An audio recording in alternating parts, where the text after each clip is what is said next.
Good morning, Mark. How are you? Good morning, guys. So, good week of practice?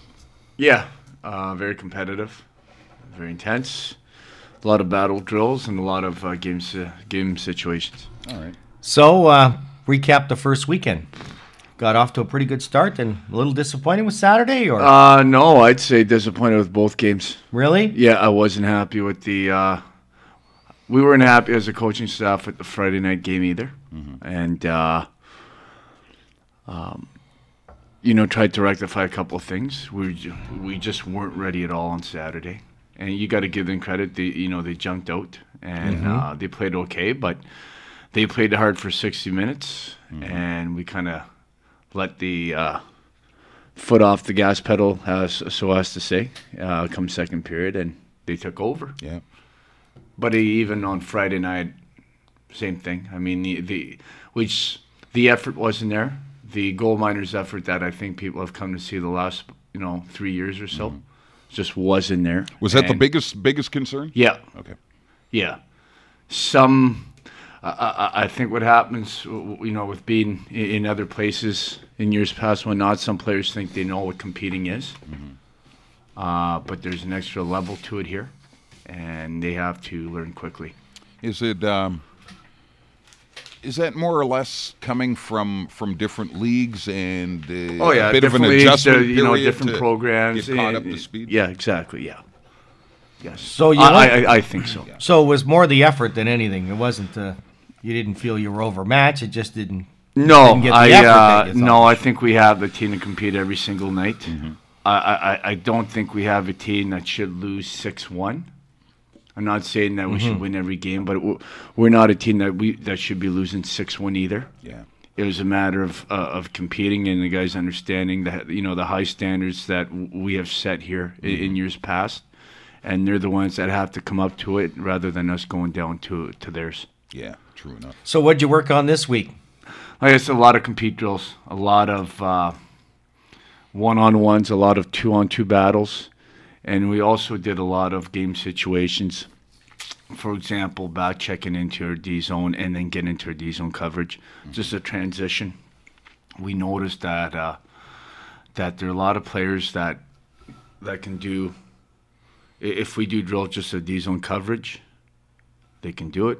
Or if just back checking, they can do it. But when you incorporate both of them together, where they have to transitions, some of them are lost. Okay. Vice versa, same thing with the forecheck and the ozone play. So we did drills to simulate those situations into transition from their positioning where they should be on in one system to the positioning into the next phase. I think Greg and I are ready. We're ready to make that transition now. You straighten this. Hey, we have practice here in about half hour. Bring your skates. Bring your skates. So Iroquois Falls got off to a rough start against Cochrane, but then they beat Timmins last night. It's early in the year.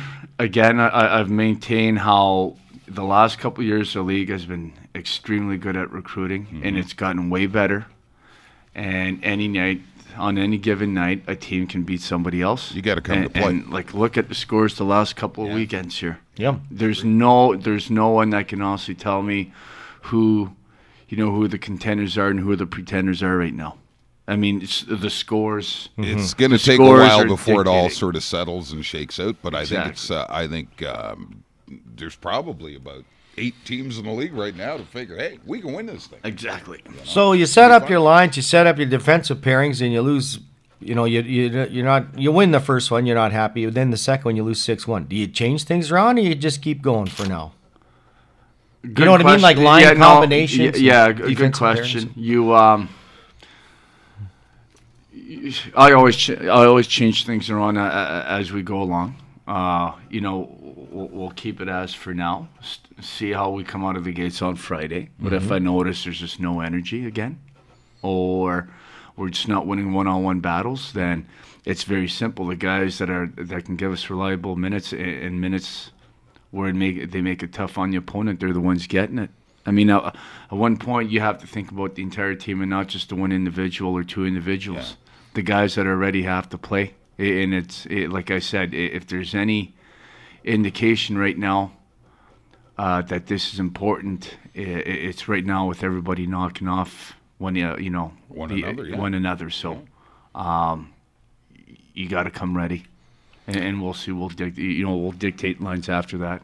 Okay. And even though it's a fairly lengthy season, 50-plus games, you can't be giving away games early because they'll come back and bite you at the end of the season. I've always said early means as much in the standings. And you have gotten off to good starts the last couple of years. Exactly, yeah. So we want to rectify the ship, and we want to rectify the ship starting Friday. And the discipline end of it, a little disappointed in it? That's going to change. That's what's not like another media person asked me, and I quoted him that. Yeah, I saw your quote in the papers. The only certainties are death and taxes. While the one pretty close to it, well, this team will not be as undisciplined as it is right now. Yeah. In the 3+ years I've been here, we have never ever been this undisciplined, and it's going to change. And there are many ways to change it. Right now, we're trying to work with the players, but that will have a short lifespan for that one. So. Okay, and goaltending wise, Odette played both games. You got a plan this weekend, or? Yeah, we'll take it game by game. Tyler Mazzucato is going to definitely see some action this weekend. Okay. As to when, we're not sure yet, but we're going to see him this weekend. 7:30 Friday night at the complex. Iroquois Falls Eskies will be in town. Then road trip to I Falls Saturday.